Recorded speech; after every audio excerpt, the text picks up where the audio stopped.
Hello and welcome. My name is Poppy Smith and today I'm going to be talking to you about the much loved pets, fancy rats. Fancy rats are nothing like the ones your cat occasionally brings in from under the house. The type of rats I'm talking about are the cuddly, cute and loving ones that are kept as pets all around the world.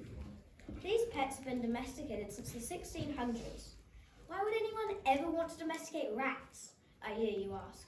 Well, rats were originally domesticated for blood sport.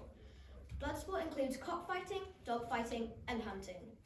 Blood sport for rats is releasing captured rats in an enclosed space with viewers betting on how long it would take a dog to catch and kill all of the released rats.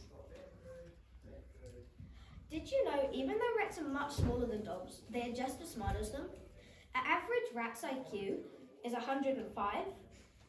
This is why rats need foraging toys. Foraging toys allow rats to show their natural behaviour by having to work for their food. In Cambodia, the APOPO are training rats to sniff out landmines. These landmines were laid by the Vietnamese, the Cambodian government and the brutal Khmer Rouge. CNN says when the rats are still pups, they are socialised to work with people. The rats are then continued with clicker training, so they associate the sound of a click with a reward. They are then introduced to a target scent, which trains them to sniff out the landmines. Even the rats that are given their healthiest lives will probably get ill at least once during their lifetime. Some common diseases are respiratory infections, tumours, and even cancer. There is no evidence that rats can catch COVID, and there is a low chance of them spreading it.